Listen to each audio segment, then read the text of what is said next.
Good afternoon. My name is Felipe Rodriguez. I'm a junior from South Hills High School, and I'm joined with many of my accomplices here, so would like them to introduce themselves. I'm Eli Rios. I'm a freshman at Upper Summit International Preparatory. I'm Austin Venegas. I'm also a freshman at Uplift Summit International Preparatory. I'm Alma Briones, and I'm a junior at Northside High School. And today we're going to be discussing the media coverage of March for Our Lives. Now, I want to ask all of you, when you hear March for Our Lives, what comes up in your mind? I believe March for Our Lives is a good example of youth leadership in today's community because it is giving teenagers a chance to take over the media and give their opinions. I agree with Austin.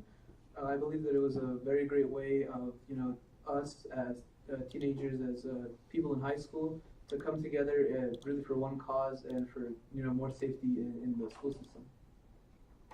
Yeah, I agree with both of them. It is a very good way to unify the entire teenage population, given that sometimes we're seen as immature and that we don't do much.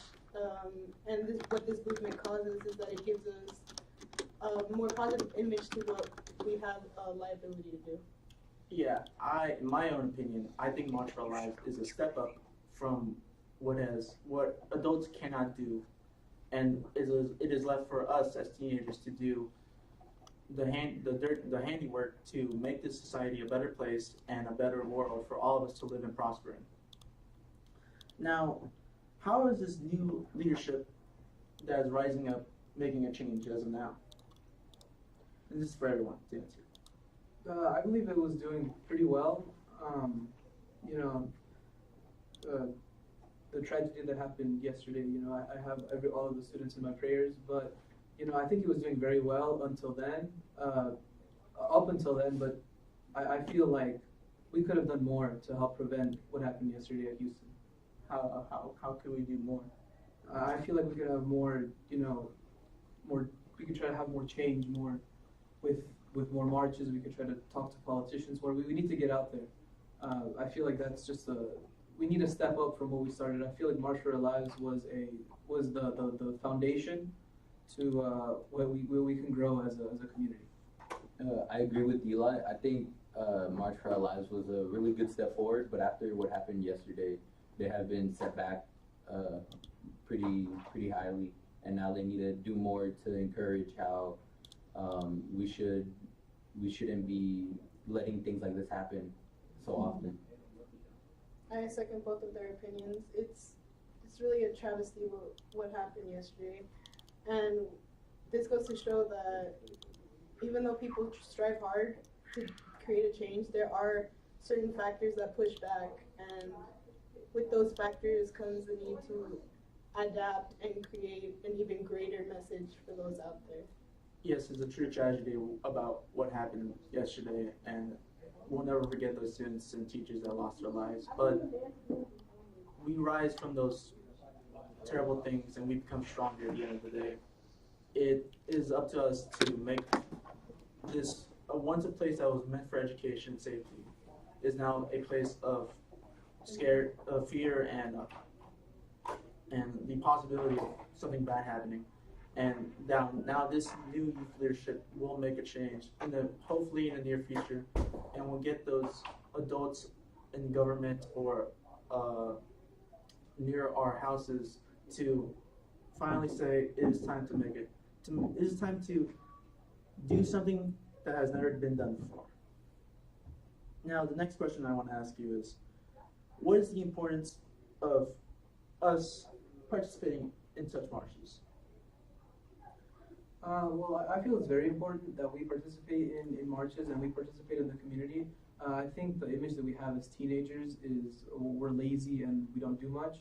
And I feel like right now it is our time to shine, to show that we can change, that we can do the things that the politicians, that the other people fail to do. Now, I do feel like to an extent we should talk more. We should move as a community, but I feel like we should also have a background knowledge of what's going on. We shouldn't just talk to talk. We should have background knowledge, and we should have facts to back up what we're saying. We should have facts to to be able to convince the politicians and the leaders that we know that what we're doing and that we're serious about change. So you said we should have background knowledge. Yeah. Should there be a certain time for us to set aside about all the stuff we're doing, let's say sports, homework, and focused on like issues about what's going on in this country? I feel like that would be a great thing to do in schools. So instead of just having like a day where we have sports, I think we should have a day in schools. Now this is just my idea, but I think we should have a day in schools where we try to bring people together and talk about really mental health. I know schools right now try to do it with programs about bullying, programs about drugs, but like just PSAs. But I feel like that's not enough, and I feel like we should try to really help the social system in the school, because there's a lot of bullying that goes on. There's a lot of ostracizing that goes on in the school system, and I feel like we should try to get more people involved in involving other people into their friend groups, so we can at least try to mitigate and reduce the tragedies that happen at schools like in Florida and in Houston. I agree with Eli. I feel like we should focus more on the mental health of our students and focus less on sports and other out-of-school activities. And I feel like the media isn't helping us with this, because the media doesn't portray the March for Our Lives as much as they portray other things, even though the March for Our Lives can be very important to our community. Yeah, it's a huge struggle to see the fact that the schools focus on something that's not necessarily important as what's going on in the real world. They downplay things that in reality have a huge impact on the future generations to come. And the fact that they downplay it often leads to negative consequences. Yeah, and next question I want to ask is, does the media portray March for Our Lives in a negative light or in a positive way?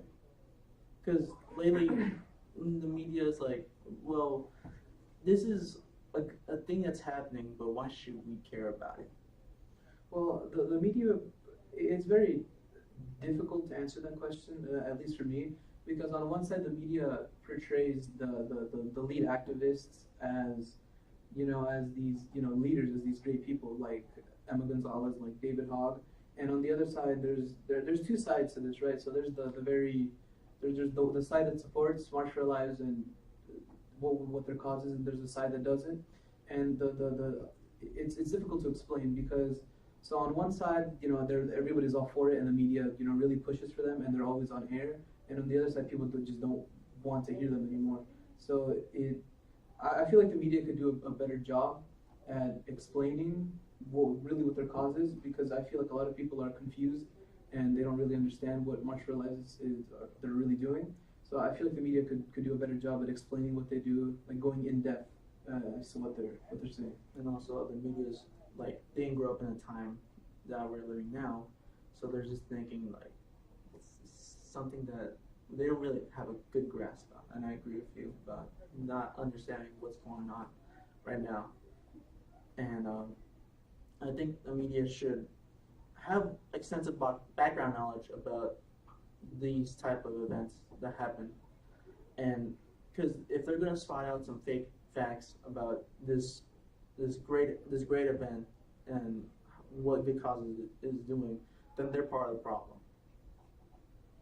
I agree, because if the media doesn't give the whole story and they're just showing what the activists want people to hear, then it's not really giving the community an idea of what the March for Our Lives is really doing.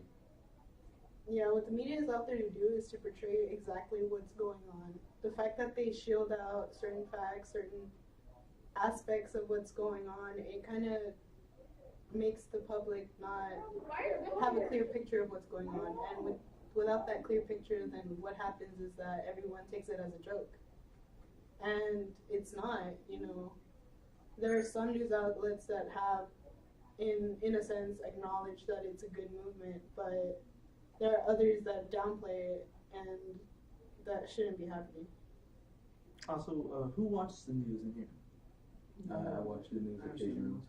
Watch the news Yeah. anyway. So, So, so, what do you see when you watch the news? I see broadcasters talking about events that have happened, and I also see um, the certain news channels broadcasting different sides of stories, different sides of the same story.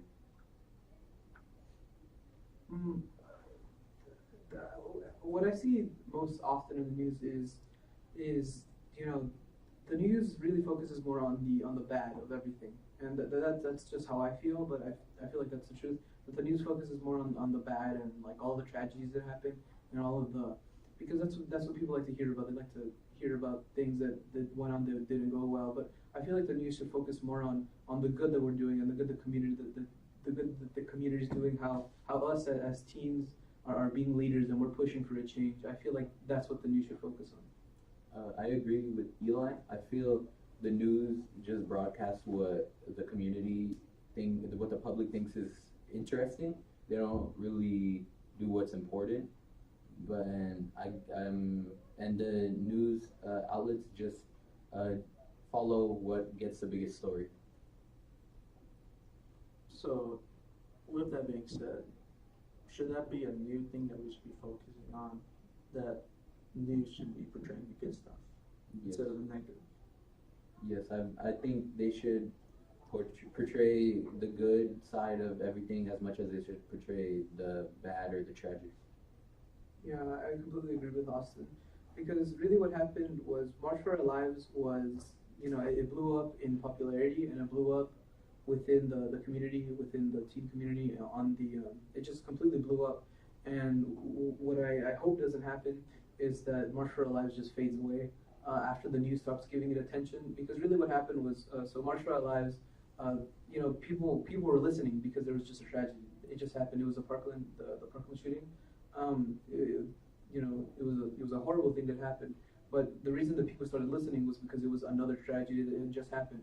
And really, what I want to see with March for Our Lives is I want to see people continuing with it, continuing the movement, continuing to push instead of just letting the movement fade away. I think we should push forward to help these schools and help safety in the school system.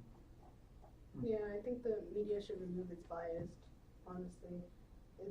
It's like they were saying, some media portrays the good, some media portrays the bad, and that doesn't help at all. It makes people confused. And upon saying one side of the story, it calms down one side of the population, and then the other is like enraged. And I don't think that's a necessarily good way to portray what's going on. Okay. Now, since most of the March of Our Lives rallies are basically the same age as us, you're 15? 15 years. 15, you're 17. These are all teenagers, students just like us, voicing their opinions about everything that's happened. But sometimes, as you said earlier, we're teenagers. We do dumb stuff. We don't listen. Why should adults take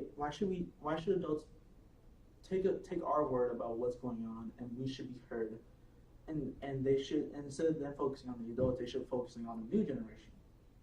Well, the future depends on us, and I feel like adults should pay attention more to what we're saying, especially now with the whole gun control.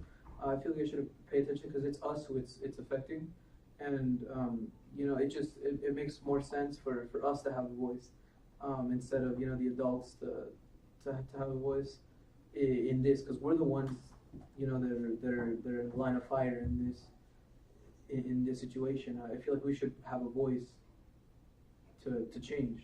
So I agree with Eli because I feel like teenagers are prime suspects, and like we know what's going on because we're the ones who can relate the most.